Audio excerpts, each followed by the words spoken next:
Welcome to On the Bench. I am your host for this episode, Brendan Sonnone, making sure I blink enough. I am joined by Zach Blostein, Chris Nee. Welcome, gents. Chris, you're getting a haircut today. That's big news. That's the goal. That's the goal. We'll see if it's allowed to happen. I'm supposed to get a haircut in like a week and a half. It's a real bummer when you try to get one in for later in the week, and then it's basically 2 weeks from now. But we shall live. All right, this episode of OTB is brought to you by the Turner Group. You can buy or sell your home if you want to, and you could do it through legitimately one of the nicest, kindest human beings I've had the pleasure to work with the last few years, and that's Colin Turner. Colin and Amy do a great job in the home buying or selling process. They're in Central Florida, but they're throughout the state of Florida, and they can help you get literally where you want to go. Also, if you choose to buy a house and you want to celebrate on the closing, because it'll go smoothly with the Turner Group, you know what you can celebrate with, guys? Chattanooga whiskey. Did you know I was going to say Chattanooga whiskey, Chris? That's amazing. Yeah, Chattanooga whiskey. They do a fantastic job in the craft distillery game. Really, like they're everything from their entry level to the experimental batches they do. They have a nice like 110 proof pre-prohibition style out right now. They have single barrel rye that they're also putting into the market. Their normal rye is awesome. So I imagine the single barrel, it's like handpicked and just a little bit more attention to detail is going to be exquisite. So you can check them out all throughout the state of Florida, Georgia, Alabama, really throughout the Southeast. They're I wouldn't say nationwide, but they're getting there, and it's largely because of us guys. So with Chattanooga whiskey, check them out. All right, guys, let's talk a little bit. We want some recruiting stuff a little later on. We'll do a little hoops portal talk as well. That's fun. That's kind of moving forward a little bit under Luke Loucks. But let's start off. Did I say the name correctly? I did. I feel good, confident, moving forward here. Lexapro's kicking in. Let's talk spring scrimmage. FSU had its first one of the spring. It was on Saturday. That one's not open. There should be one later in the spring. We're not sure when yet. Open to media to where we can give you some of our observations if you care for those. Some of you don't. Some of you do. We will see. But we were able to talk to various sources. Obviously, coaches Mike Norvell, Gus Malzahn, and Tony White spoke as well. So in talking to sources, and pairing it up with some stuff we heard from coaches, let's get into it a little bit. Quarterbacks. First off, Chris, Mike Norvell and Gus Malzahn's assessment of the quarterback play. A little bit on the vague side, but in talking to sources, what do we hear? Well, mixed bag. I think it's the best way of putting it. Kevin Sperry seemed to have the highlights that caught people's eye, but sometimes that's a new toy situation because he's a freshman, new guy in the room. They were heavy in the run game in this one. They were about 60-40 as far as play calls, 60% run plays. They ran a little over 100 plays, but when Gus Malzahn, who called every play for the offense, broke it down, he talked about him running 60 rush, 40 pass. I think that's primary true scrimmage situations. I'm sure with Mike Norvell, there were some other elements thrown in there of things they did, special teams, so on and so forth. But overall, with quarterback play, it seemed like Sperry was the name that got the most like hoopla to it. Nothing overly concerning or bad about the other guys, namely Brock Glenn and Tommy Castellanos. It seemed like it was just those three that handled quarterback play on the day for the most part. But yeah, Sperry had, I believe it was one to Elijah Moore that went vertical, if I recall correctly. Yep. And there was one other one that was referenced, but I forget who. Willie Suarez, I would believe. Yes, of Tampa Jesuit. It's funny in Jesuit. Shout out Brett Nevitt. I almost said Brett Nee. You wish, Chris. He is your third son. Back on track. Oh, yeah, the Kevin Sperry stuff was interesting. We talked to, a professional podcaster. We talked to multiple sources about the scrimmage, and it was just funny. Like the more and more we dug in, the more people mentioned Kevin Sperry's like shot throws and just a couple, right? But like, I wasn't sure, frankly, like about his passing acumen. Like, we knew he was a good athlete coming out of high school, but wasn't sure like how much like torque and zip he could put on the on some of the downfield shots. And sounds like that's an element in his game that's maybe been kind of a pleasant surprise. So I'm with you, Chris, to like monitor new toyish type of deal, but also the fact that he's impressed people pretty consistently, and that's not just coaches on staff, that's teammates, that's people attending practice, recruits, whatnot. Like, yeah, he keeps popping a little bit. Zach, what stood out to you, kind of reading and some of the offensive notes we put together, you digging, talking to some sources, anything else on the offensive side of the ball you want to get to?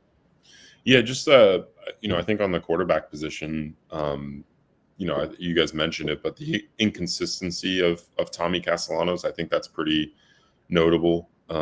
Sounded like he had a good start to camp, but it's kind of leveled out some as of late, including in the scrimmage.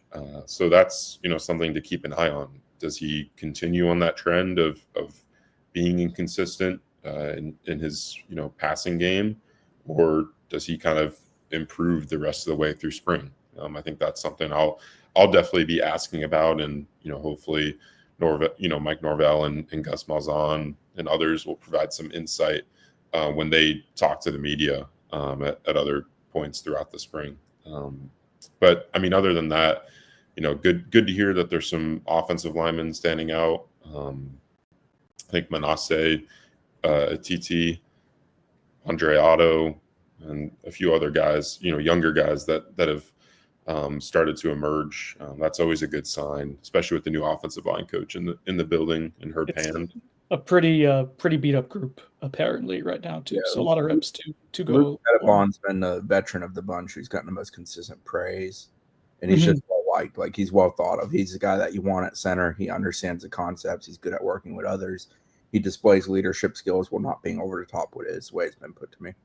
You know what stood out to me about the press conferences we had after was Gus Malzahn mentioning Luke Loucks specifically, because I think that was maybe the only player that he brought up himself unprovoked. Everything else was a question about someone specifically. So that stood out to me. And multiple sources have kind of echoed the same thing in what Chris just said. Like, there is a level of professionalism there. He reminds me of a markedly less gruff Brian Stork in terms of demeanor and kind of how he carries himself. Not quite as combative, but very straightforward, very mature, very thoughtful, like Brian. Are we still doing a King of the Spring?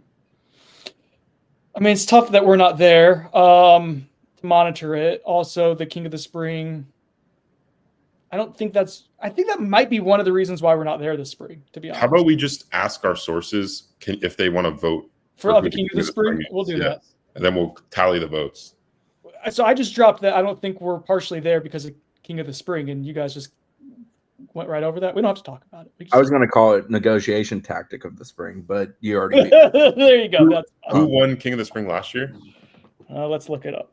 So it was Trayshawn Ward. Yeah, Trayshawn Ward. It's always like some third string running back. Well, that's kind of that's part of the. I know. Well, some people don't. When we're talking about Sperry, there's an element of an asterisk there because he's likely going against third-team defense. So he's going against guys who essentially probably shouldn't play defense at FSU this season. He's usually going 20 to 20.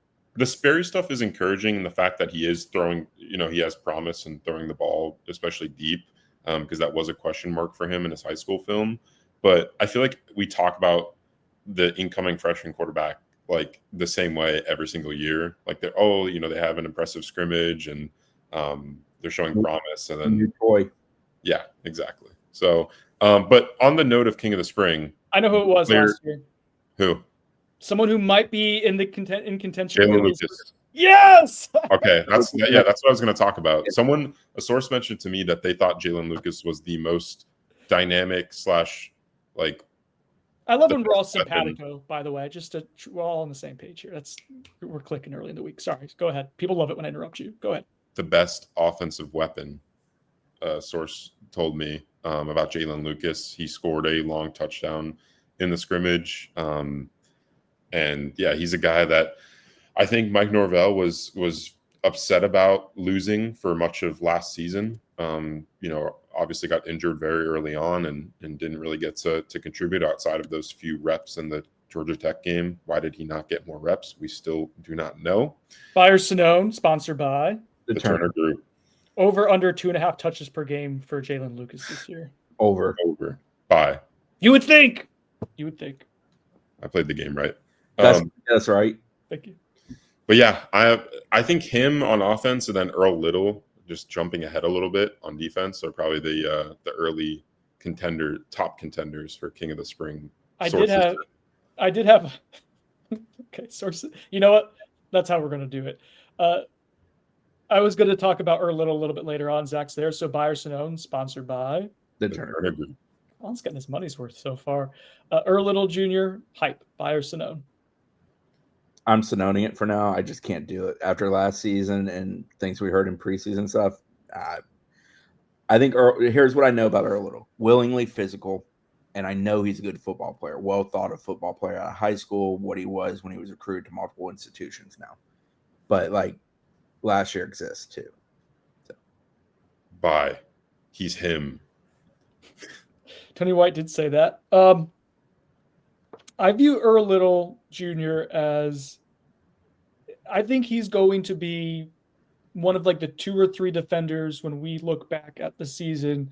When we talk about their performance, good, bad, neutral, it'll very much so mirror the entirety of the defense. Daryl Jackson, we'll put in that category, obviously. But I think Earl Little Jr., it was interesting. Tony White was talking about some of the different positions back before camp started. He mentioned the rover spot, and that rover basically for people is of the 3 safeties in this scheme, it is the center safety. It's the middle of the 3. He's most likely going to be the one who works into the box downhill more often with kind of some pseudo linebacker skills, which kind of fits into like what the slot role was supposed to be for Earl. But instead of working backwards, he's working forwards, which we did see last year, right? More comfortable in that role when he made the switch to safety. I say all that. He mentioned Daryl Jackson as well. Those heart of the defense type of guys, the ones who are legitimately lining up in the very middle of the defense, nose tackle, middle linebacker, rover, tend to be, especially like an odd front system, like your guys, like the pulse of your defense. So I say all that, like I think Earl is an extremely important piece to this defense, the way they're talking about him as a leader, what he can bring from an energy standpoint. Typically I wouldn't put a safety overly high, but I think for this year's team and the way they're talking about him, he's going to be an important piece of the puzzle. So this fire Sonone answer is really going to define your defense, guys. That's all I'm saying. Like a baseball team, you're only as good as you are defensively up the center. There you go. Just like that. You said that analogy much quicker than I did, which is why people love you and get a little irksome with me sometimes. Let's see what else defensively. Well, I was going to mention offensively before we put that tight end group's been consistently praised throughout camp. Probably the group that I think has gotten the most consistent praise from an offensive standpoint. I like Chase Lofton a ton. I think Deuce Robinson got slightly dinged in this scrimmage. We didn't get an update on that. We'll see. Might be one of those things where it was just a single play, got dinged up, and he's fine. So Mike did say after the scrimmage, and we didn't know about the Deuce stuff until afterwards, until after the press conference. But Mike did say that there was no catastrophic, lack of a better, I'm paraphrasing, catastrophic injuries. So we'll see. But apparently he was really good pre-injury, and he's been awesome this camp. He's probably been the name that we've heard the most on the offensive side of the ball most consistently so far. He would not be in king of the spring contention, though, because of the expectations for him, Zach. He wouldn't fit the je ne sais quoi, what am I looking for? The underdog. Yeah, the spirit of it. Yes, exactly. That's not the former 5-star. Can't be that. Yeah, so that's pretty much it on offense. Trying to think if there's anyone else that we wanted to highlight there from different sourcing or whatnot. No, let's go to defense. So we talked about Earl Little. The defensive line told that they were pretty disruptive for the most part. Chris, the Elijah Herring play that Tony White spelled out for us, I thought that was pretty important from a guy who might very well fit that center of the defense type of deal. You want to break that down for folks so they kind of have an idea of what I'm talking about? I don't remember exactly what Tony said. All right, I got it. That's my fault. I don't want to go the wrong way. I know Elijah's gotten consistent praise, and everybody will talk to because he's basically well-versed in everything he has to do on a defensive role because of his time at Tennessee, his time at Memphis, and playing a lot of snaps. But I don't remember the specific play from Saturday that you're referencing. So there was a big play, I think a run, and he chased it about 30, 40 yards downfield. That's right. Allowed him to have another play. Next play is a pick. Yeah, I forgot that was an Earl Little pick. And that's like as Tony White's trying to – you're trying to – so much of what he discussed on Saturday, it stuck out to me, was about confidence, for lack of a better word, right? Like the ability to 11 to the ball. All of it, like that confidence. So what falls in the line of generating turnovers, because FSU stunk at that a season ago, is something that's a high important thing. But effort, getting to the ball, being around the ball, good things happen if you're around the ball, plays, and sometimes it swings your way. That is something that every single time we talk to defensive coaches or defensive players is something that's clearly being reiterated. And it always is. It's a cliche thing, but like FSU has to be good at that because they were dog shit at it a season ago, and it's why they won only 2 games. A reason why, but yes. Yeah, they were awful at it last year. And so much of that comes down to when I say confidence, like what falls under confidence? Playing fast. When you play fast, you're around the ball. When good things happen, more effort is kind of like I was going to say conducive. What's the word I'm looking for? I'm struggling today, guys. I'm leaving you out there, man. I'm sorry. I can't. It's gonna bother me. I can find another word, but I'd really just like to think of this one word because it's so contagious. It is contagious. They're not conducive. Thanks, guys. You're contagious. But it is when you see someone make a play, the ability to kind of have that belief that you can as well. It tends to trickle throughout an entire defense. And defense more than really like any, more than offense, more than like any other sport. Like I feel like 11 play like the 2023 Louisville ACC championship game, I think, was just a prime example of guys trying to top each other. Kid show in terms of momentum and effort and the that was Christy level of kid. I caught myself though, at least. Braden Fisk, Jared Verse, you get what I'm saying. Like there's a level of that where it is contagious, and I think that's what Tony White's describing rather than guys on top of each other. You want me to stop talking, Chris? Save me for myself, please. No, I was gonna say on the flip side of that, though, Tony also made the point that on defense, and he was talking about corners and like having to flush things when things go bad. I think he was talking about Quindarius Jones specifically in this example. You're going to have bad plays. You're going to allow things to happen. It's just the nature of the beast. At some point, the offense is going to hit something. They are going to have some level of success, sometimes big success. You just got to move on to the next one. It is what it is. It's a pro mentality. And Tony was talking about that. And a refreshing thing about Tony White is, one, he's got a charisma about him that I think delivers well to people and players listening to him. But at the same time, it's also just, it's literal. It's, this is how it is. Like, we're not always going to be perfect, but if we're good more often than we're bad, we're going to have more success and we have failure, and those things stack up. And so while confidence is ultra important situation for a group of 11 to play well together, I think he's also working on building guys up individually. I think Gus actually made this comment, and I loved it. Somebody asked basically, what do you do now moving on from your first scrimmage?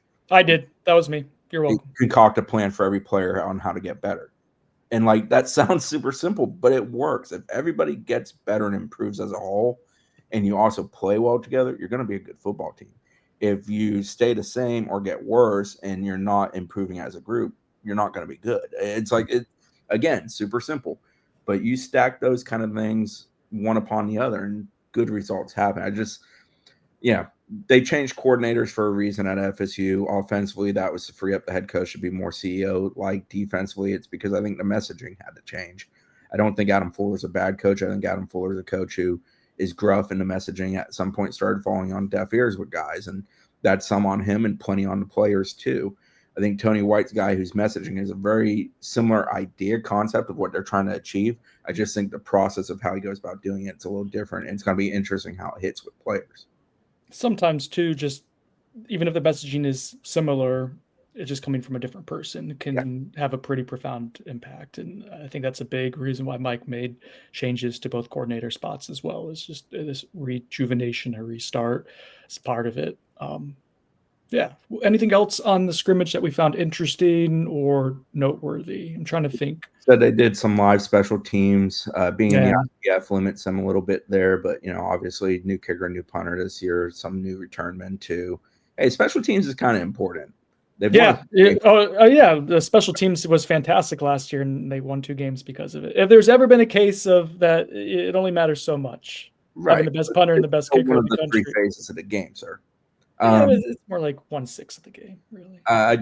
Defensive lineman, they keep bringing up Tay Diggs, which I'm struggling with because I have such low expectations for him because somebody told me when he was transferring in here from Coastal.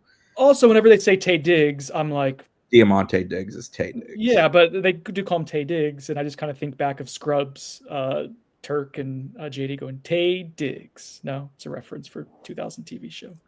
And then what was Zach's reaction? Sorry, Zach, what was your reaction to the Zach doesn't know what you're talking about, I'm pretty sure. No, I'm talking about with the Tay Diggs, Coastal Carolina. He fluttered his eyebrows. What? You went like that. You fluttered. You fluttered. I don't think Tay Diggs is going to be a super impactful player, but I think he's going to be serviceable.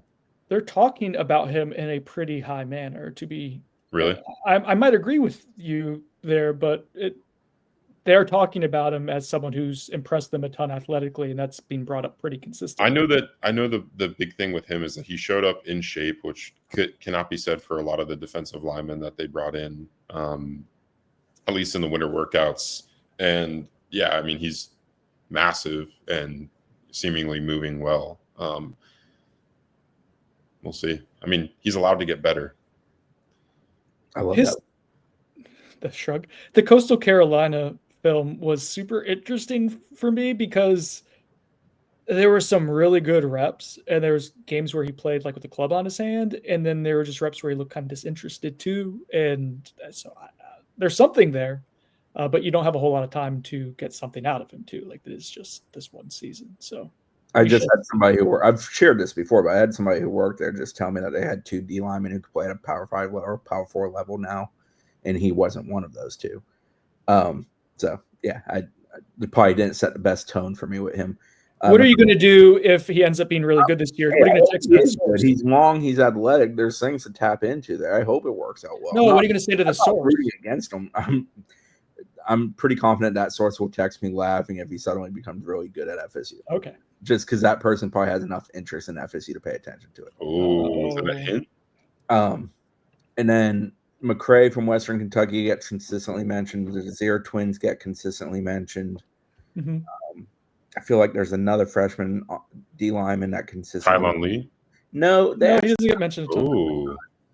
I don't think that's a red flag, but it's just kind of noticeable that they haven't mentioned him as much. Maybe it's because the expectations are there with him and they're lesser with somebody like the Desir twins. Maybe that's why that's happening, but he just hasn't been mentioned as much. The one thing that I think we know is that they have a lot of bodies to throw at the problem on the D line. I think they feel confident that they have enough of the right type of bodies to do it, what they want to do up there. Yeah, trying to see if you can kind of simply like with Gus talking about the offense. Like this is going to be, to me, I think a very, especially this season, sub-package heavy defense. It's kind of what I think you're going to have to live that life of try to get right guys in the right spot for different situations, very different with each game plan, and kind of see if that can kind of make up for some of the lack of star power outside of potentially James Williams and potentially Darryl Jackson. They do like Deontay McCray. I know you mentioned him, Chris, but that's a guy who pops pretty often.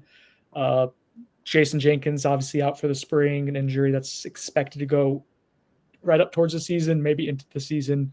We'll see. Daniel Lyons was mentioned by Mike Norvell the other day as someone who's out for the spring. Not a whole lot other details on that at this time. So that was a toughie because Daniel Lyons, I feel like, was someone they liked in terms of what he had done the first couple of days of camp. But more importantly, was showing some signs of maturity that was starting to impress the new staff on defense in toward duty. And because he's long, he is pretty athletic. That's someone you can play games with and would have been a nice player to have. And we'll see. But you've had a couple tough breaks on the defensive line specifically at this point. So yeah, freshman and who's the JUCO kid? He intrigues me. We haven't heard his name once. Tylen Coleman. Yeah, Tylen Coleman, and he walks in every practice, and you're like, whoa, that looks a little different. Arm length is there. He's got a good frame. He hustles a ton, like on his JUCO clips. So we haven't heard his name a ton, but it's an interesting one. Was the Omar Graham praise Saturday or a prior practice? That was Thursday. Them saying that he had his at line. Yeah, we're moving back to linebacker now. Mike Norvell saying he had his best practice to date since here. That's someone who ended last season on a high note. Like I know there's some people who hear his name, roll their eyes because of what they saw. Ireland. And it's hard not, like, I get that. It's hard not to. And all the games at the end of the season weren't great, but like, go watch the Miami game. Like, he was legitimately, it wasn't just that he was decisive with his, in physical. Like, there was like legitimate spurts of athleticism of him covering sideline to sideline in that game. So it's there. It's whether you could kind of unlock it all the time. But I think he's turning into a probable starter. I think Elijah Harriet at this point is a probable starter. Another name that was mentioned with the scrimmage of just making a lot of plays who impressed Tony White is Juice Cryer. I think that was an important development for us to hear his name on Saturday because we hadn't heard it a ton, and he's making a position change, I think, role change with the jack position, which will kind of put him more as a strong side linebacker more often. Or no, wait. Weak side linebacker. Which one is it, Dane? Do you think we can get Dane on here to explain the jack linebacker position? No. Not enough time in the world for that one.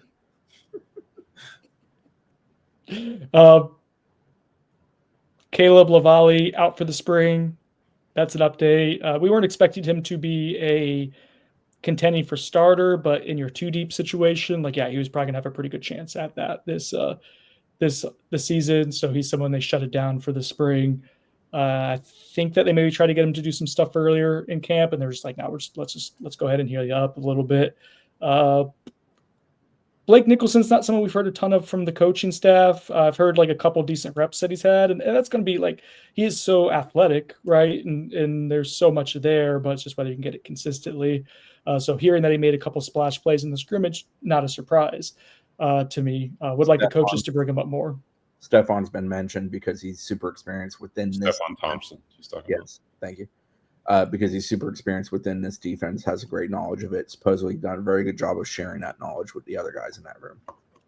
He's solid. I think you know what you're getting with him. Secondary, we mentioned Earl Little. Jabril Rawls is a name who's showed up a lot. I think they're still trying to push for him to be more consistent, but he's making some impact plays, which is cool. Totally looks different. You see him walking in at the start of practice. He's up to 180. Good praise on him too, and they've gone against each other a good bit. Yeah, no, he looks totally different. That's one who's legitimately changed.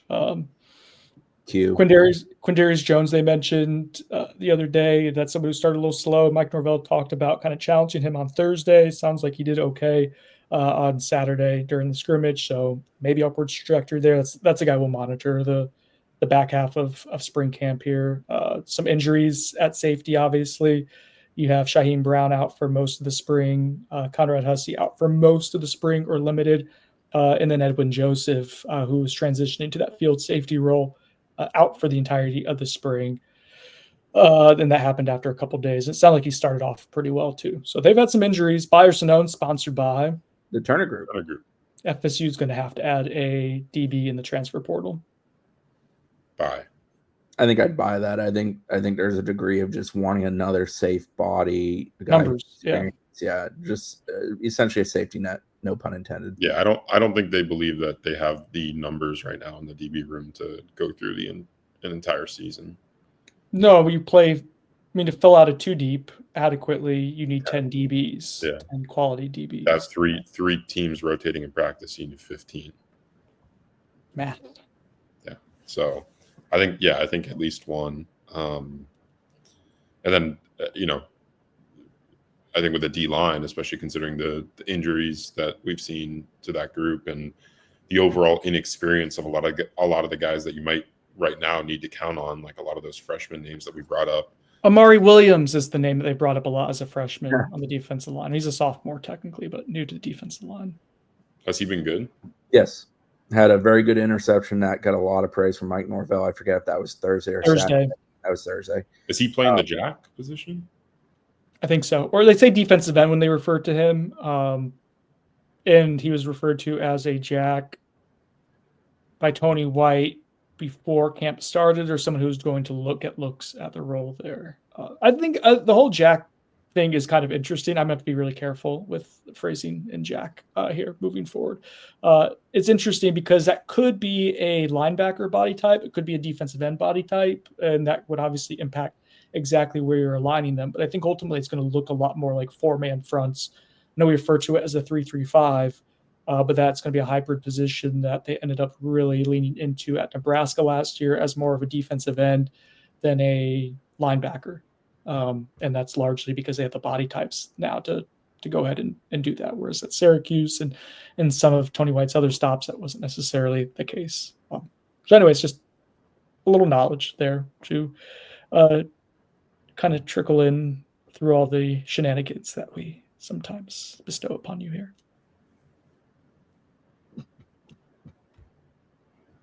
We good? Zach, you were talking before, so I thought maybe we'd pick it back up. It's typically what we do, but not great when there's just dead air.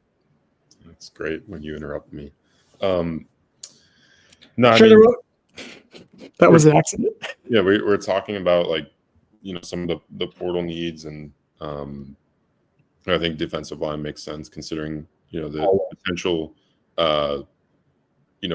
long-standing injury of Jason Jenkins and the unknown of when Daniel Lyons will be back, and just obviously that's Daniel Lyons is the guy that you wanted to have the spring to further develop in the hopes that he would be ready for a even bigger role this season, and now he doesn't get that.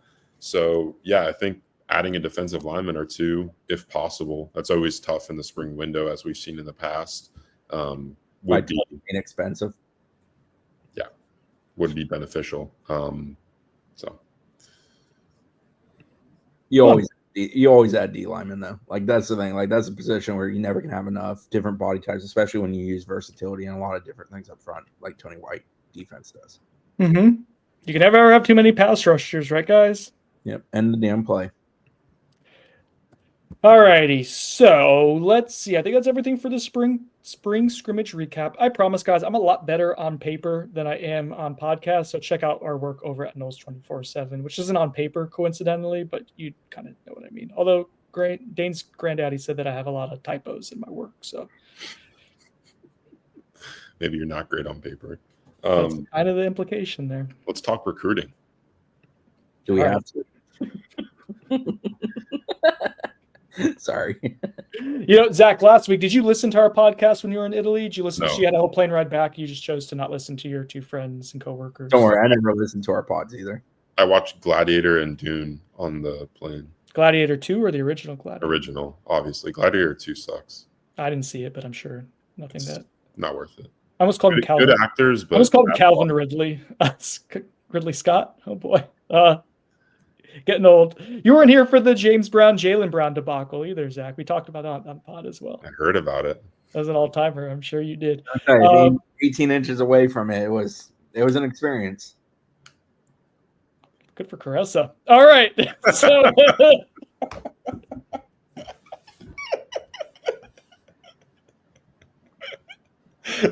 Chris is not amused. He is a little bit. He just knows he can't react to it because he knows that she's going to listen to this. Yep, that's exactly what's happening. All right, so as we move forward here and talk about recruiting the quarterback board, it's shaken up a little bit, not necessarily in a great way for Florida State. Now, caveat, and I'll throw this to Zach first to set it up, but this development wasn't surprising, so I don't want this to be a straight up, panic because this happened, but it had been trending in this way. And so what we're going to discuss, I believe, and kind of having an idea of what your guys' expectations here are, that this will be a little bit of a more talking about a long-term or a developing trend, one that's kind of been in the works for months now. And yeah, let's get into it, I guess. Yeah. So Bo Bentley's the 4-star quarterback out of the state of Texas, who was one of 3 quarterbacks that FSU offered right after they lost the commitment of Brady Smeagol.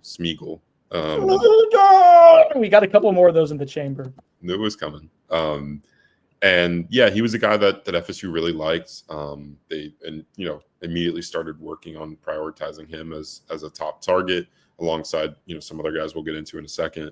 But yeah, they got him to campus for Legacy Weekend.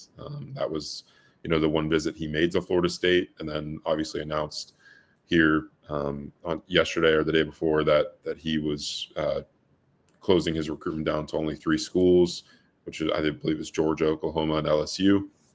So yes, it wasn't surprising because, after his recruitment continued to expand, we saw, the schools that like I just mentioned, high caliber programs get involved, host him on visits, and just didn't seem like a recruitment that FSU was going to be able to win considering the situation that they're in.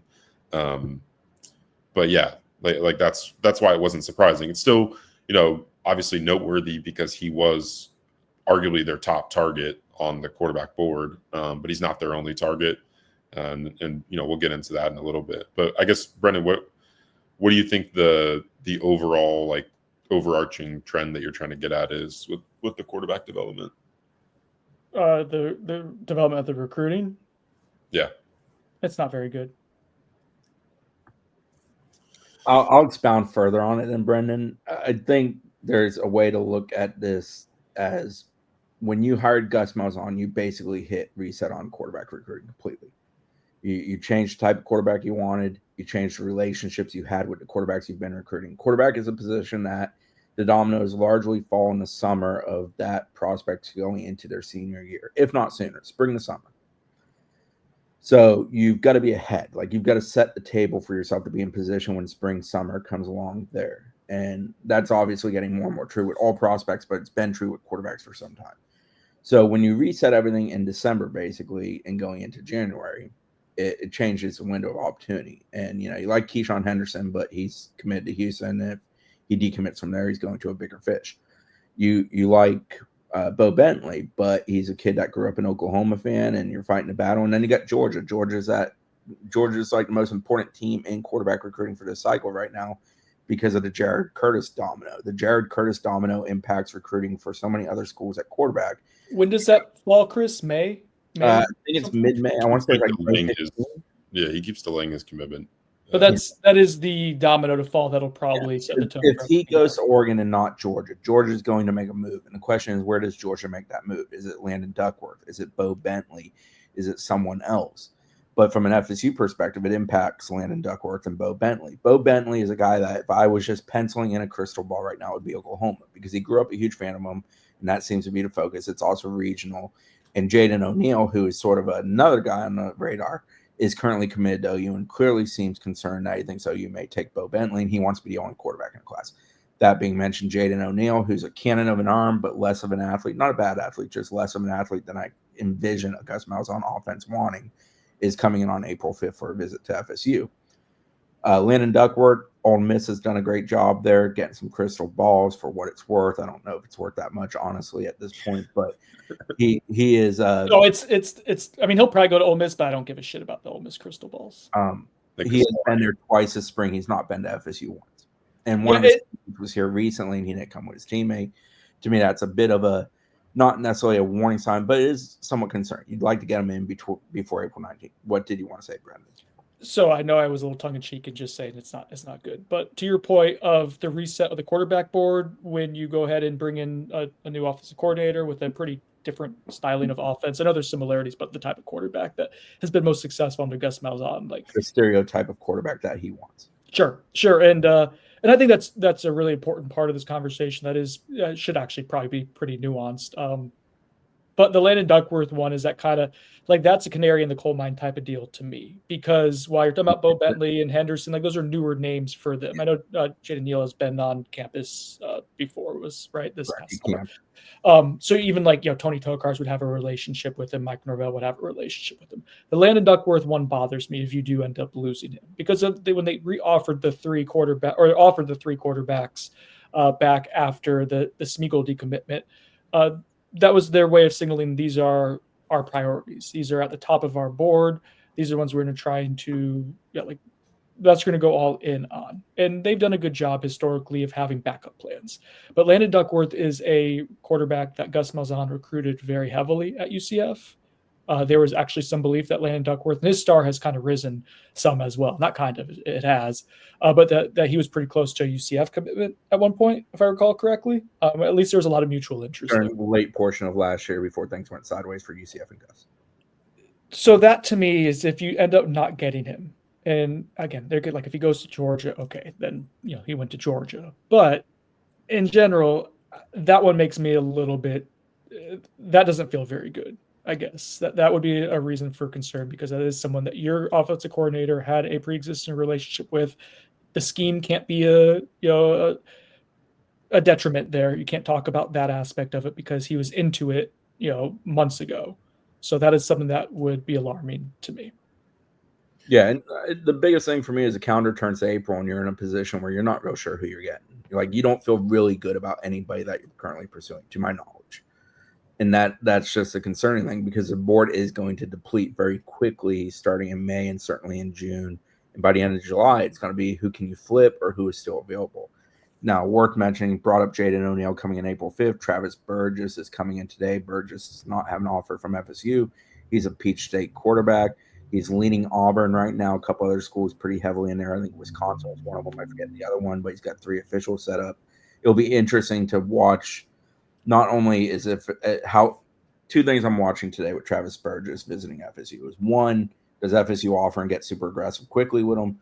Or 2, how do they go about recruiting? Like, is this Does FSU still feel confident that they can get a Duckworth, or is it the point where they start truly just stacking the board with more names and almost doing what they did 3 months ago again? My internet is getting bad, so go ahead, guys, until it's better. Yeah, my 2 cents on it. I do think that there's more here, like Brendan was getting at, than just resetting the quarterback board.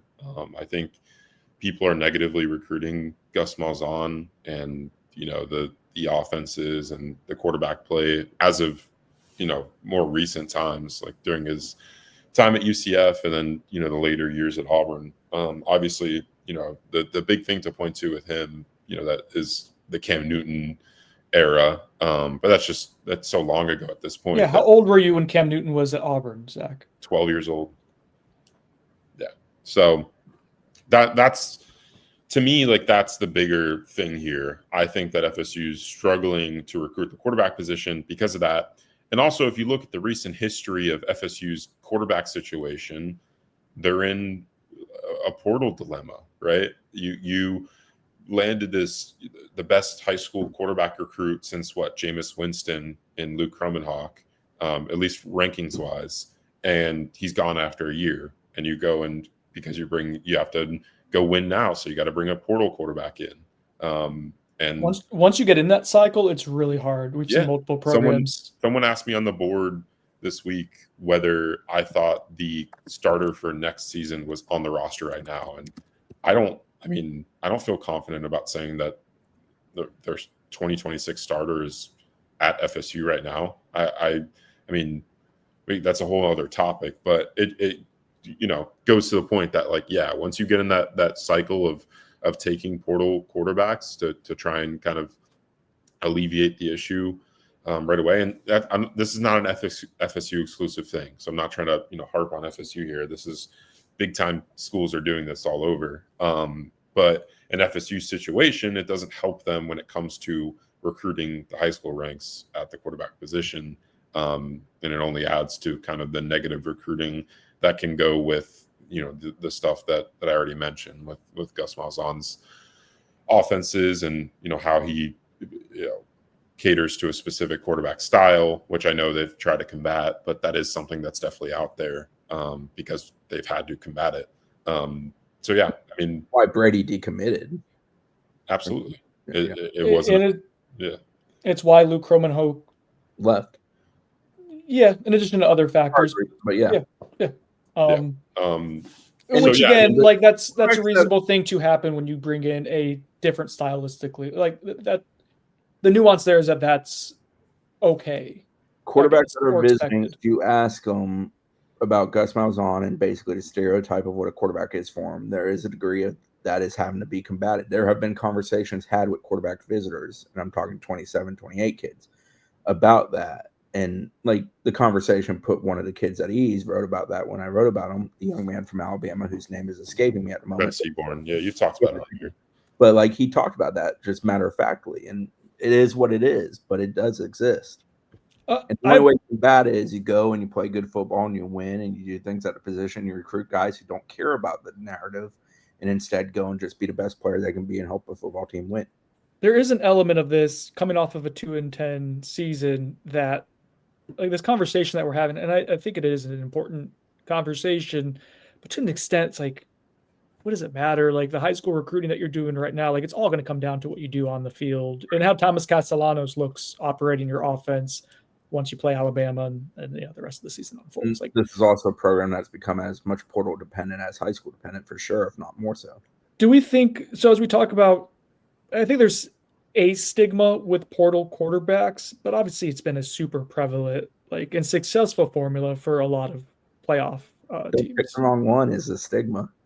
Well, that is certainly a learning point. Is if you miss on that, it's a giant miss, and if you hit the right one, Cam Ward, like it can be it bought Mario more time. Like that's Riley Leonard was a good fit for Notre Dame, and Notre Dame was in a transfer quarterback cycle, like Zach mentioned as well, and it worked out well for them because they got the right one. And obviously had a really good supporting cast. So you just have to hit the right one. I do like what Florida State did with Thomas Castellanos from a stylistic roster building perspective. I wrote about that in non-oral mailbag kid show last week, because I liked that they didn't go crazy spending on a pro-style Carson Beck-esque quarterback when there were so many other roster issues. Instead of maybe at a quarter of the price, a third of the price, whatever, you get Thomas Castellanos to run Gus Malzahn's offense as a mobile quarterback. And I think that's probably what you're going to have to do now that if you don't get Landon Duckworth, you're probably going to have to dig fairly deep and get someone who's really good at one area of the game and maybe unrefined in the other, and that one area being runner. I don't even know if I don't even know if totally, guys, as I'm thinking out loud here, like if I hate the way the quarterback situation's unfolding, like it's not a good development, but in the grand scheme of things, I guess I just don't know how much it matters, I guess, is what I'm getting to. I agree with you on how much it matters. I think the thing is it's a depiction of your strength of recruiting, and it's currently a negative. Oh, look at Chris is taking something and making it bigger. That's usually my thing, but I do agree with you that I think it is more overarching of arching of something else, which is general recruiting trends right now, which we can get into. Actually, do we want to get into that? Sure. Yeah. Okay. So we do have a few listener questions. They were for my non-oral mailbag, which I will publish and write, I think probably Wednesday morning. But it's going to be now a semi-oral mailbag as we take a few listener questions. By or Sonone, sponsored by The Turner. Changing the name and not being oral and non-oral mailbag. Sonone, I love it. Okay. I buy that. Change the name, yes. Too late. Zach loved it. We're keeping it. Let's see. This is from Suffering Seminole, which I think is apropos.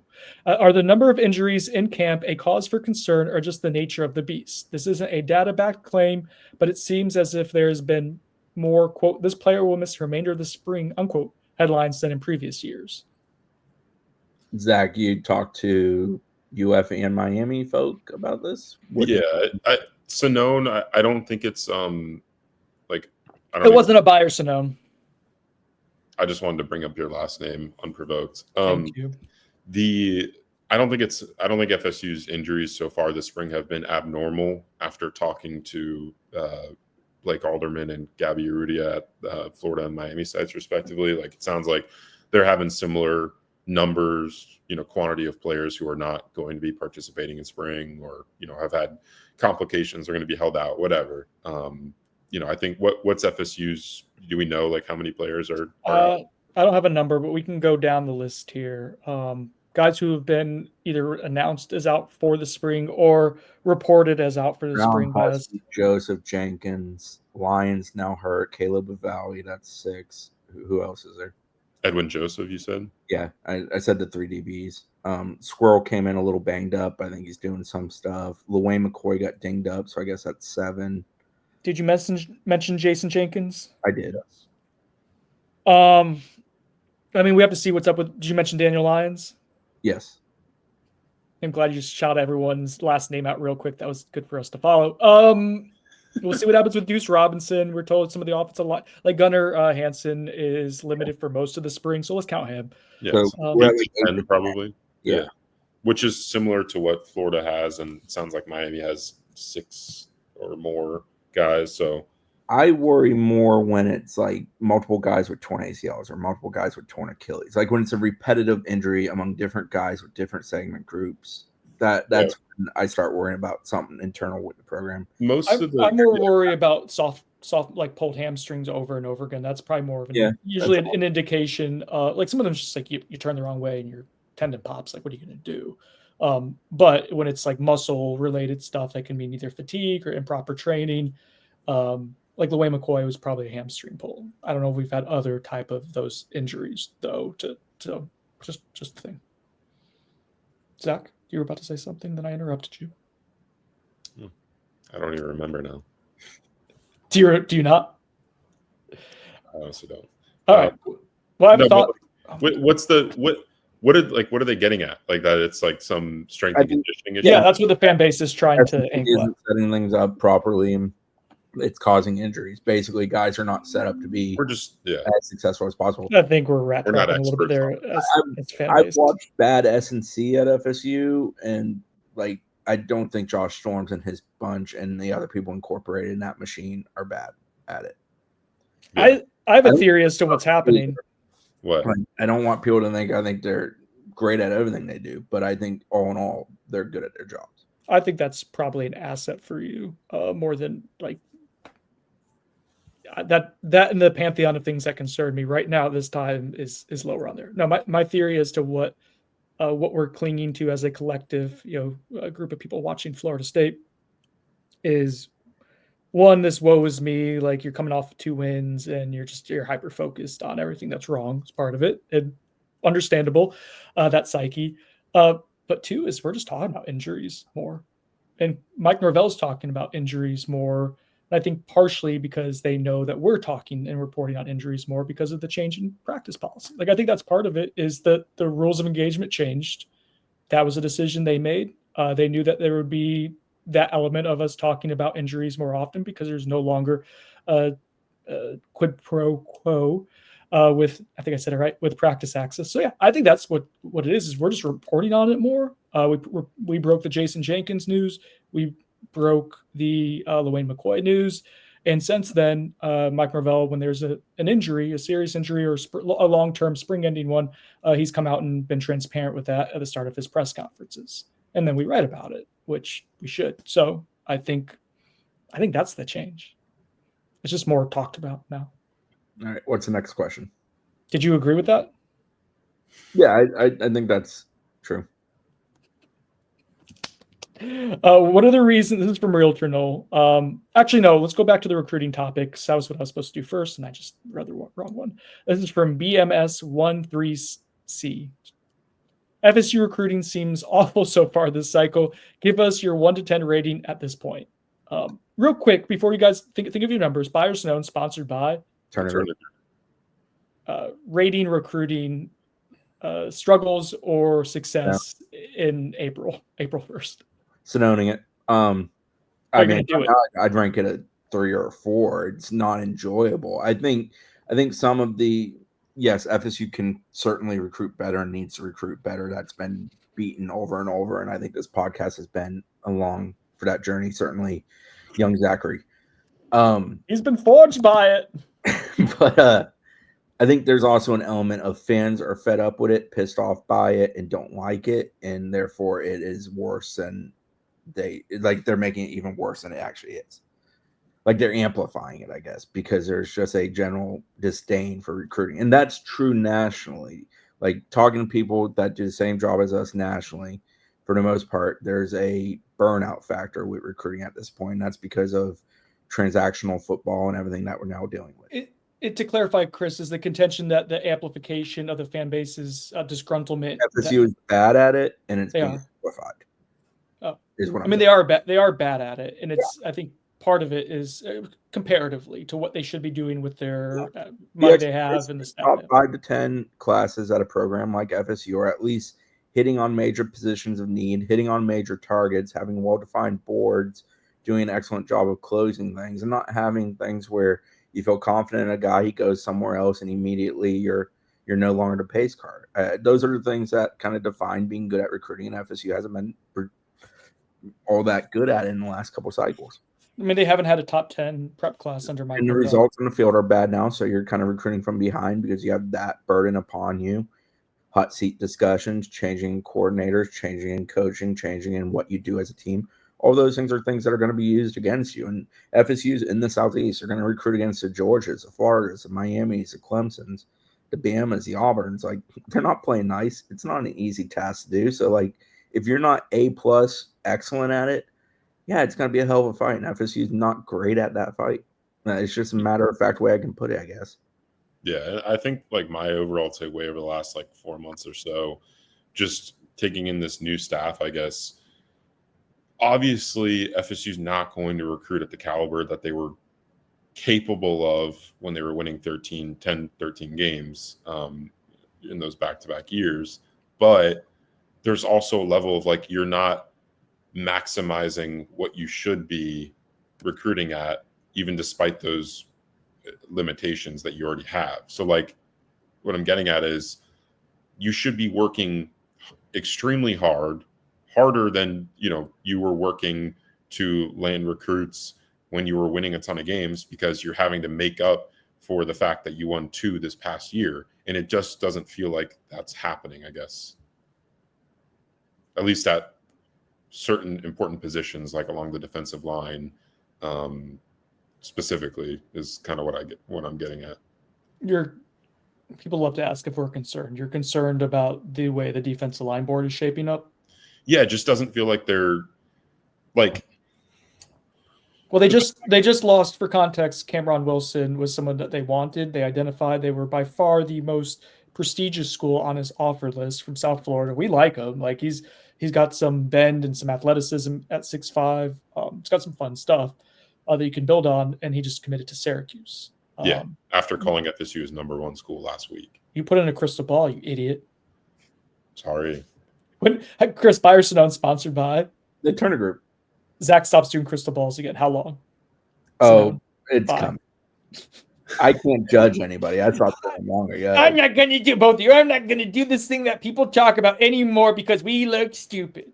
Just embrace it. Look stupid all the time. Yeah, I'm actually fine. I didn't really care to miss on that specifically. I just crystal balls are so. I mean, with the current age of recruiting, they're made to be broken. Yeah, they're so fickle. So yeah, I'm not. I'll play the long game there with that specific recruitment because he told me he's still going to take his visits, and FSU has the last OV of the summer. So that's meaningful. That actually is something. Yeah, that is something. But yeah, I mean, just overall, Dane has done a good job of pointing this out on the board because he's been talking to a number of the visiting prospects who've made it to spring practice over the last month. And just there's a trend with a lot of the guys that I know are top targets for them along the D line because I've dug on it, who say that they don't have a lot of contact with Terrence Knighton, the defensive line coach, or, it's just like you would think a school in FSU's position coming off the season they just came off of with all the other circumstances that have been, handed to them over the last year, they would be working their ass off to try and make up for, all of those detriments to their recruiting efforts. And it just, like, to me, like, especially at the D-line position, it just doesn't feel like there's that sense of urgency that they need to have if they're going to, turn this thing around and start recruiting at a better clip than we've seen them have in the last few cycles. I kind of feel, I'm trying to think of whether I should say this or not. I kind of feel similarly to defensive line recruiting as I do quarterback recruiting, in the sense, like, I don't know how much it really matters. Like, you're gonna either win a bunch of games this year or you're not, and that's gonna just kind of set the tone for the rest of this regime. But I don't think that is true. Yes, but I also don't think that should basically shoo away the idea of go do the best job you can do in recruiting. Yeah, you're also paying. Yeah, that's just like yes, that might be the most realistic way at looking at it, but like there's people paying a ton of money to employ these coaches to go do their jobs. Who, over 50% of the their job is probably dealing with recruiting efforts, and beyond winning, losing this year and retaining their jobs at the end of the year, impacting recruiting, the most important thing in recruiting is when June comes, being in a buyer's market and effectively pulling it off and getting guys that you value and believe can help you. People were getting upset at Zach for talking about the way the official visits were setting up at this point on Twitter.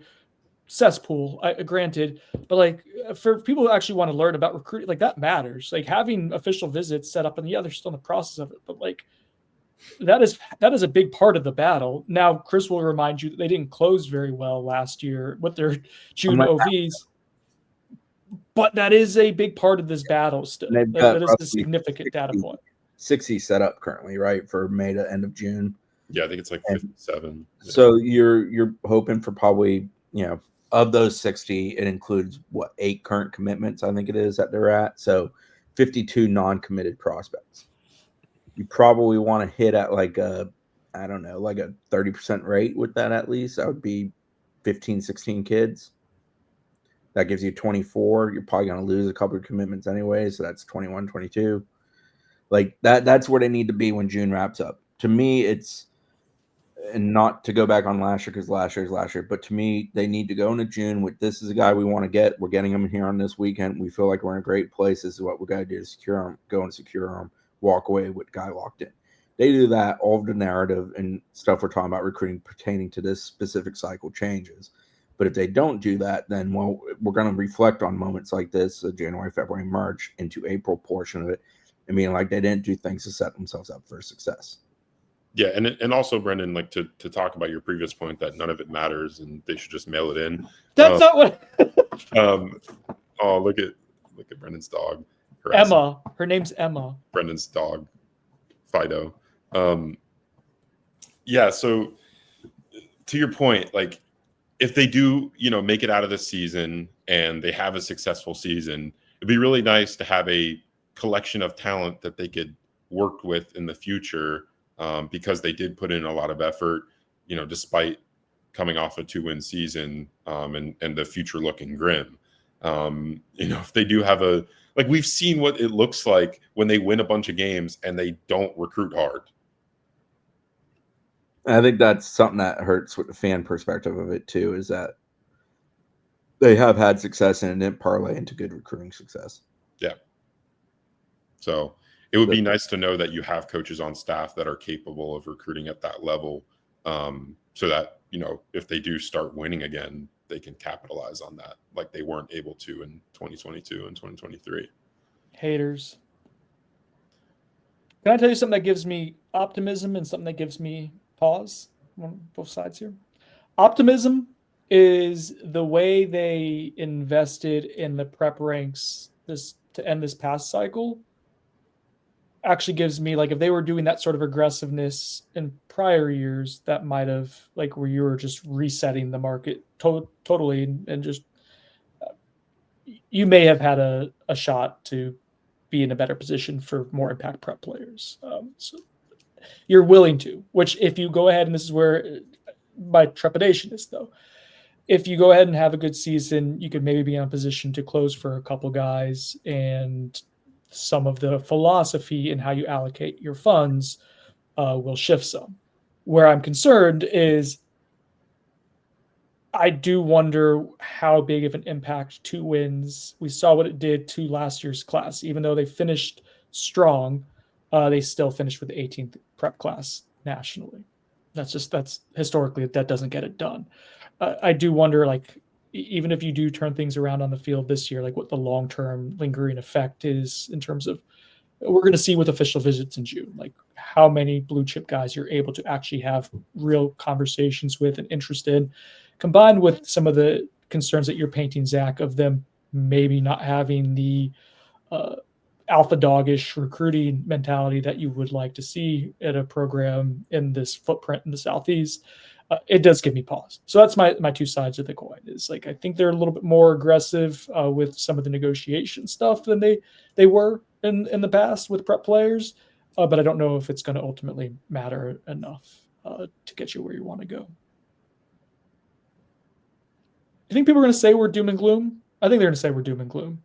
I think we're just being realistic. We're pointing out trends of what's happened and just how we've covered it. I think they're coming off a 2-10 season. I think June's probably the most important month that they've had here in their time here, in the sense of any longevity from a rebuilding the foundation for your future of your program. And then they got to go on and actually win games. I feel like, I don't know if that's doom, that's gloom. I just think that's a matter of fact way of viewing the 2025 year for Florida State football program. That will matter. And so, like, when I say I don't think their ability to recruit at a high level is going to matter, because you're either going to win this year or not, and that's going to probably impact whether you have the same coaching staff in 2027 or whatever. I think that's a realistic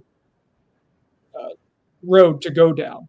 With that being said, one thing that can help you, and I've talked about this before, I felt this way during the Willie Taggart tenure when he was just clearly like in a cycle of, he couldn't recruit well and he couldn't coach well enough to get out of it, and it was just, you're done. You were just going to be in that 20 to 30 range recruiting every year moving forward with him because of that. I think if you're able to break through and you're able to get a blue chip quarterback committed, and you're able to then win enough games to hold on to them, or conversely, win enough games to flip someone late in the process, and you're able to do that for a couple of other premium positions. Let's say you win 6 or 7 games, but the way it looks is good, right? Like, I think there's this fine line where that might buy Mike a little more time. It might Billy Napier him a little bit if you have a building block that people are. I think it just can push you over the edge if you're not successful enough on the field. If you have good recruiting and you have optimism. Right now, they have poor results on the field from this past year, and they have really poor results over a long period of time in the prep ranks with recruiting comparatively. So there's not a ton of optimism of where you can go if you don't develop. Does that make sense? Was that rambling? No, I mean, it used to be where high school classes allowed coaches to buy themselves an extra year. That dynamic's changed because you're bringing in 40 new players every year on every team, 40 or more, because of the portal in high school. So there's a little less of that, but you're talking the Legway factor, where like Billy had a bit of a security blanket because DJ Legway went and showed that he was a talented quarterback who could help Florida be successful in the future. And they won enough where it sort of, doused those flames that was on his hot seat. Yeah, it's a very fine line, but when you're talking about where FSU is at right now, that you might be walking that tightrope very, very well. You could be. Yeah. Let's see. Oh, anything else before I move on to the last one? That would be doom, and I don't want to go doom. Okay. I think we're being transparent as much as we can be here. I see something, say something. Last one from Realtor Noel. What are the reasons you've seen over the last 5 years that may turn out why Mike does make it long-term at FSU and has a Bobby Bowden type run? So this will allow us to be positive. I mean, I felt this way coming off of 23 that like I felt he was a momentum builder and that they were really good at it, but that all went away overnight in 24. So that was really, really tough to swallow. I mean, I think Mike Norvell is a good coach personally. I think he's a good program leader. There are things I got to get better at, especially in this day and age of college athletics and the way it's all being put together. But like, I don't think he's a bad coach. Like, I thought Willie Taggart was a bad coach very quickly in his tenure here. Jimbo's spun out of control at the end. It was clearly coming to an end. I've not had a point during Mike's tenure where I thought they need to move on or they've reached a point where they should move on. The issue is when losses start stacking up season over season. If that were to happen this year, that would be the concern. He's allowed to go out there with this football team that he constructed. He feels like he constructed in a much better manner than the one last year and completely buck the trend of what they were a season ago and try to create that as an outlier or a one-off in the trend of positive results that you saw in 22 to 23. Reset the course, get back there in 25, exceed expectations for somebody like the guy talking right now. And I think that's a glimmer of hope. I think that's what you got to do, but they got to do it. What about you, Zach? I'm still trying to marinate. I have a couple ideas, but I want to make sure I'm articulating them well when that time comes. What do you got? Yeah, well, I think one thing that specifically with Mike Norvell is I think he's a very good evaluator. So when he is able to do evals in the portal or in high school, like I think he's better than most in the coaching industry about, finding guys early on or, just seeing potential in guys for, possible development. We've seen that plenty with his portal hauls early on in his tenure, guys that were not very heralded or hadn't had a ton of production at previous schools who had, developed into really good players for him. So that gives me some optimism about some of the guys who maybe like in this portal class who are going to be key pieces for them. Some of the guys that I feel like, he had more of a hand in picking out, whereas in, they talked about the issues that they had the previous cycle in the portal window. So yeah, I guess that's one of his top traits, in my opinion, as a head coach. And I think that gives me, optimism about him potentially turning things around. Can I, for the answer, pick things that I've seen him do in the past, but I'm not sure if it still exists? Sure, I'll allow that. Well, so I guess when I'm trying to this is tough because I think, all right. So one thing that I know for sure, and I believe it to still exist, that I think gives him a really good shot is his energy and just the amount that he works, the effort and care that he has into his craft specifically, I think he has that, and not everyone does. And I think the way he approaches his job daily is admirable. And so that gives him a shot. Still passionate. Yes, very much so. He cares, and maybe to an extent, he wears that on his sleeve a little bit too. You see that he doesn't. He joked before the press conference the other day that I am emotional. Me, no. I couldn't argue. I said, no, don't say that. And he said, I am too. Yeah, that's not necessarily a bad thing. And it's not. It could be used in a way that could be really productive. But it is a catch-22, right? But I say that like that is a potential really important aspect for him. I think he understands people pretty well. I think that helps him a lot. And so those are traits that I think when you talk about like Bobby Bowden type of run and being adaptable and amenable and like being able to understand people and to work and care about your job, like those are all traits that play regardless of your profession, I think. And then we can get to like, yes, I think he's a good coach. I think he's a really good coach. I do think I agree with you, Zach. I think he's a very good evaluator. I want to see if all those traits are fulfilled this upcoming season and year, on the field, off the field. I'll stop there. I think that's how I feel about it for right now. Yeah. What else? Oh, last thing before we get out of here, Chris. Hoops a little bit there. Who did that? You. That was me. Sorry, the hour had a clip. So yeah, mine's done too. I need to remind about it too. All right, let's talk about it real quick. Hoops. There's been a couple of commitments that they've gotten in the portal so far, including someone I saw shot 40% from behind the arc. I like that little 3-ball action. Yeah, so Coach Loucks, when he got hired, let everybody know that the majority of the team that he was therefore adopting was going to depart via the portal. They have now had 8 guys depart via the portal. Obviously, those guys are allowed to come back if they so want to. Most notable ones are Taylor Bowen, Chandler Jackson, Daquan Davis, Jerry Dang. All of those guys started some games this past year. I think of that bunch, like Bowen was sort of expected once Coach Hamilton announced that he was going to resign. I think the most disappointing one in that bunch is Daquan Davis, a freshman point guard, 20 starts this past year. Daquan's outside shot needed some work, but he's a guy that can break down defense some, very high energy. I think there was something to tap into there. He's one that I would have been excited in an NBA-style up-tempo offense that Coach Loucks wants to run to be used. They have added 2 via the portal, Kobe McGee, Drexel Jr. transfer guard. He committed on Saturday. He's a 6'6", 205 type of wing. Good, solid outside shooter, 88 games in his career, 33 starts, a well-experienced guy. And then Leger Jones from St. Bonaventure. He's a junior guard. He's originally from the Jacksonville, Florida area, technically Neptune Beach because he went to Fletcher High School out there. Coming to FSU from St. Bonnie's after 1 year there. He's a 6'7", 220-pound wing. They've had a kind of a revolving door of guys coming in. They had JUCO Isaac Garrett. He was in the last couple of days. He left late yesterday. He's from Snow College out in Utah. He's a really tall forward, could be an interior type, but he's also a good ball handler, can move with the ball.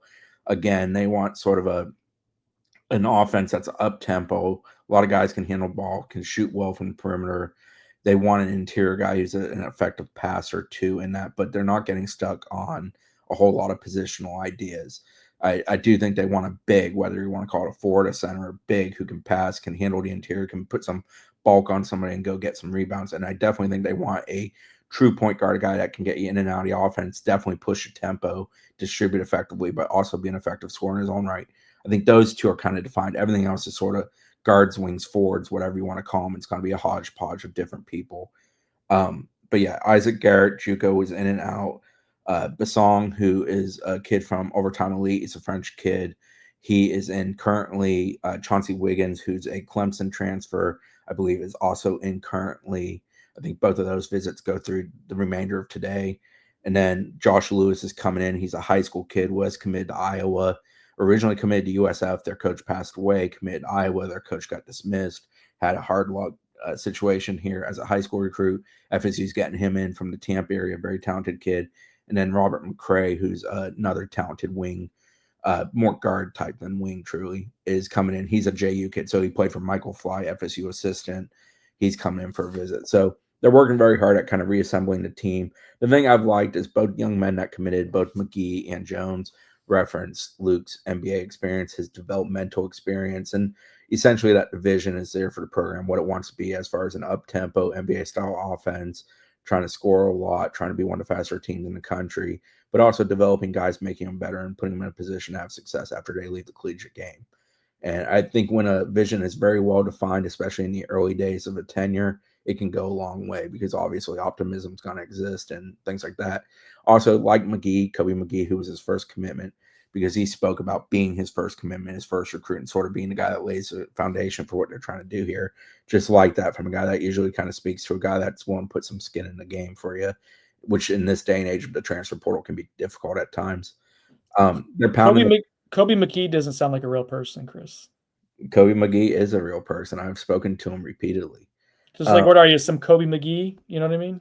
Just sounds like an insult. They're pounding the pavement. They're trying hard. It's going to be interesting to see who remains of the remaining players on the roster, if any of the guys who are already in the portal potentially come back, and what they do after this like string of portal visits, because they obviously have a ton of guys coming in right now. They've had a good hit rate to this point in time. I think they've done a good job of identifying guys that are attainable for them, that fit what they're trying to do, and they're being very aggressive at trying to get those guys in and shut it down. Kobe McGee chose FSU over Wake Forest. He visited both of those. LeJay Jones left here talking about taking more visits. He commits on Sunday, or technically committed on Monday, but made the decision on Sunday, a day after his visit. So they've done a good job of kind of keeping it small window and being very effective at that. But at the same time, they had a kid like J.J. White from Omaha who they were trying to get in. J.J. White has Baylor come into the picture. Baylor is now the only visit he's taking. He's probably going to commit to Baylor today. I think he's on campus there. So, like, that's one where they miss. That's just what the portal is. The thing I liked is they're not taking a slow and steady approach. They're being far more aggressive at guys they like their evals of, who they think fit what they're trying to become as a vision of a team. They've also scoured the high school ranks, the JUCO ranks, in the portal ranks. So they're not being, well, we're only going portal. They're just trying to find really good players to assemble a good team. Sorry, I was muted and I couldn't get the button down. It's all good. That was brought to you by Chattanooga Whiskey, for the record. Oh, Chattanooga Whiskey. I can't wait to find their rye single barrel and enjoy it because their rye is so good. Shout out to Joe Knoll. I don't know who Joe Knoll is. All right. He might be on our board. He may not be. Oh, wait, there's a Joe Knoll on our board, right? Yeah. I don't know. All I do know is that someone named Joe Knoll over on Reddit gave a little shout out during an Ask Me Anything Chattanooga Whiskey to Knowles 24/7 on the Bench podcast and said they heard about their wonderful product through us. So that was cool. Chattanooga, thank you for telling them that you heard about them through us and really loved the rye whiskey is what he mentioned specifically. And yeah, that was cool. I promise it wasn't a plant. I didn't tell him to go do it. I don't know what you're talking about. That wasn't me. I promise. I don't know anything. Are we done? It's been a good podcast. Okay, yeah. Good. Silence, guys. Good for the listening audience. A thumb up and a head nod. For Chris Nee, Zach Blossine, I'm Brendan Sonome. This has been On the Bench. If you think it's been too negative, grow up. Patronize people. That's good. I'm not too emotional.